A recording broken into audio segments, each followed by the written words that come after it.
Suzy Wrong, Joy Drive's film, TV and theatre reviewer. Suzy Wrong, how can we get Adele on the show? I reckon go through her bestie, Alan Carr. Oh, yes. That is a very good idea, Suzy.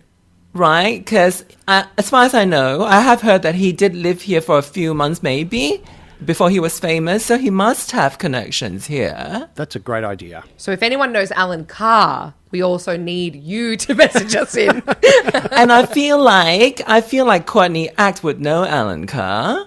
Okay. Because she's done a lot of reality TV in the UK and they've got the Drag Race connection. And Courtney Act's got a great book out that she needs to promote. So maybe you can Suzy, speak you are to such her. a detective. That is such a good idea. Alan Carr and We've just become Courtney Act. 3 degrees separated. Yeah, so it's 3 degrees, which is, much better than 6. Absolutely, Suzy. You've always got the intel, the know-how, and of course you have some great info about everything that we watch as well. What did we watch this week? So we watched The Disappointments, which is on YouTube of all places. Suzy, do you want to give us a bit of an overview? The Disappointments. It is a new comedy web series now available on YouTube about life as a group of 50-something gay men in Los Angeles. Ray, Gary, and James are no longer the young men they used to be, but it appears they have achieved very little. All 3 are still trying to make it in show business, but luck hasn't been on their side. We watch them struggle professionally and creatively, unable to get very far with any of their ambitions.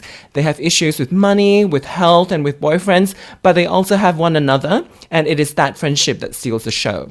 The Disappointments is a low-budget production, and understandably nothing looks sufficiently polished. Some of the dialogue and some of the performances can feel a little bit stilted, but there is a passion and an earnestness that hold my attention. The episodes range from 8 to 15 minutes each, so it's a very easy watch, and I do enjoy the fact that you never quite know where the story is going next. I also like that the show isn't about coming out, it's not about identity struggles. It is simply 3 gay men trying to get on with life in a comedic way. The Disappointments is made for queer viewers, so there isn't a lot of explaining and justification usually required for the mainstream when dealing with our stories. 7 of the 11 episodes are now available on YouTube, so it's free for everyone to watch. Warren, did you see yourself in the series? Oh, no. Not at all. But, I did watch it, and they started coming up. And, of course, you've got gay guys with amazing bodies, 2 of them anyway. And I thought, oh, Suzy, this is just going to be so superficial and horrible. And I was in that frame of mind, with the screwed up nose. And then, but I started actually enjoying it. I really liked it. I thought they dealt with a lot of issues. They dealt with, particularly if you look at Ray and Dwight's relationship, the 2 main characters. I mean, there's a big age discrepancy there.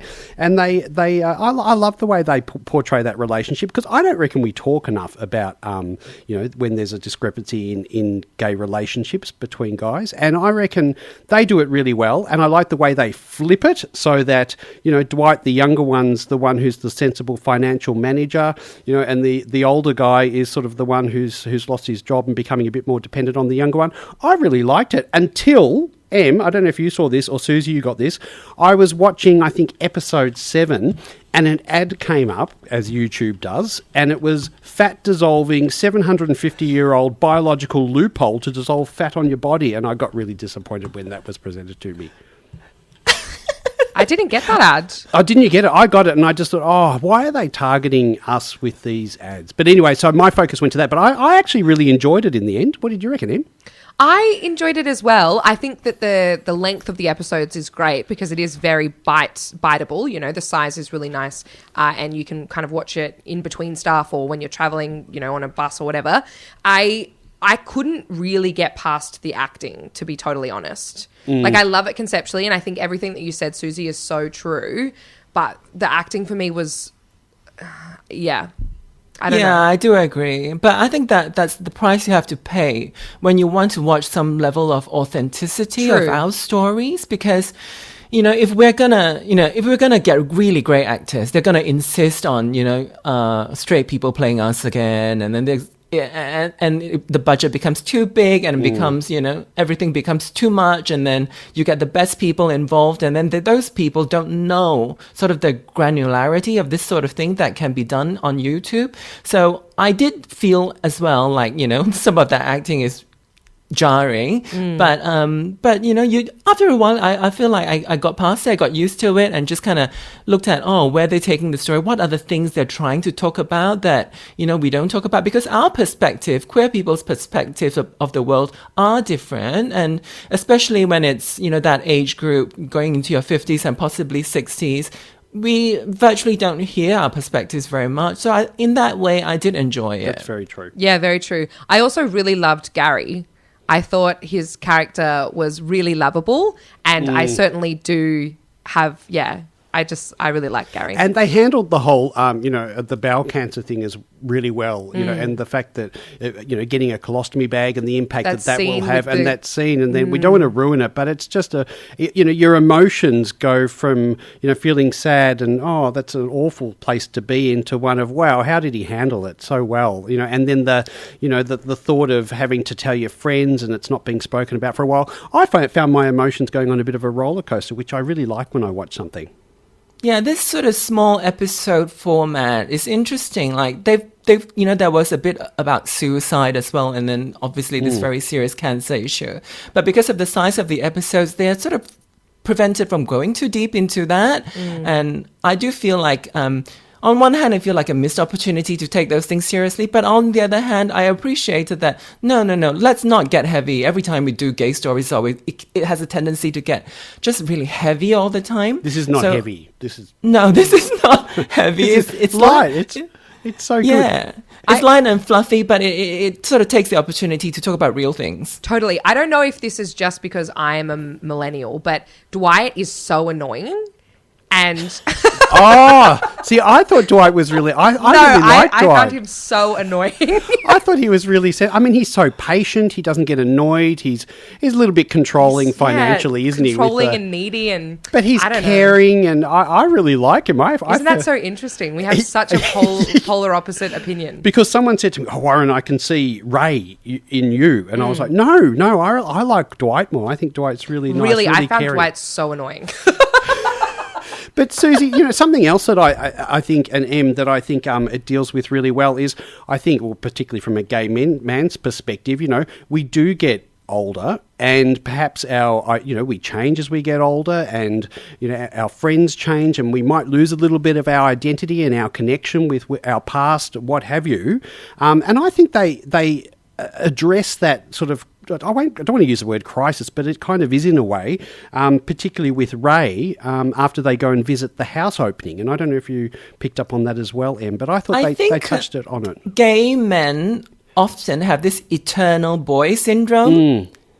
I'm not saying that they have a problem adulting, but sometimes it looks like, because we kind of don't have the same responsibilities, especially in terms of child rearing. And you can see it in Ray. Like the show starts with him doing a social media post about his muscles. And, I think that's why people feel like, they see Warren in that role.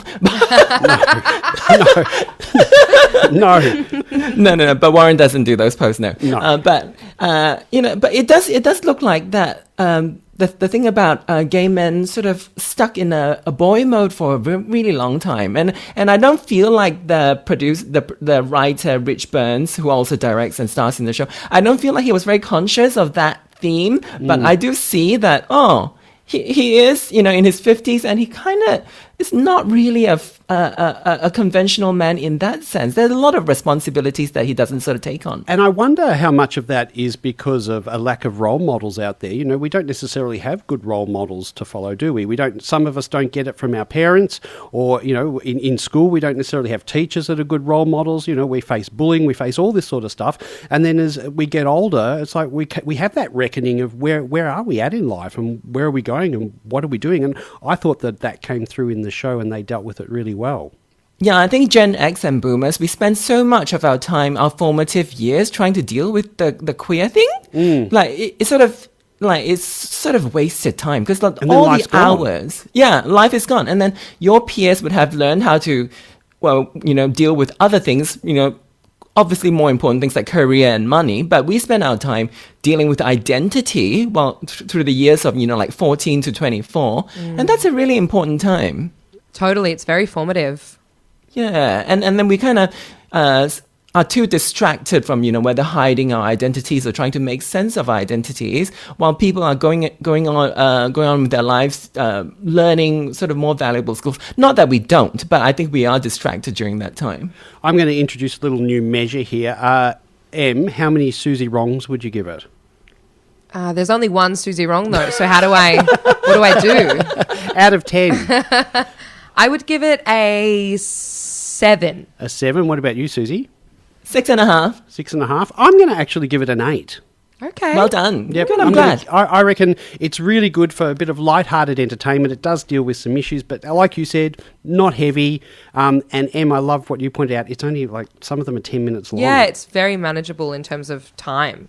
I think that I respect a show that's this length.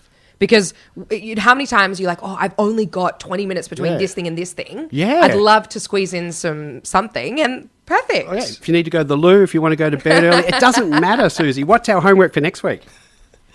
In My Skin. It is a gritty, dark comedy from Wales, currently streaming on Stan, about the challenging life of a troubled lesbian teenager. Ooh, what's it streaming on? Stan. Oh, you said that. In My Skin. I saw the first 2 episodes yesterday. It's pretty dark, but it looks very, very well made and very smart. Okay, that's our homework. If you want to get around it as well, In My Skin is what we are watching this week for Suzy Wrong next week. Suzy, thank you so much for joining us as always. Thank you, and I'll see you next Tuesday. Suzy, yes, you will, but before you, don't forget, you've got to keep campaigning for us to get Adele on the show. I'll do my best. Thank you. Thanks, so Suzy. appreciate it.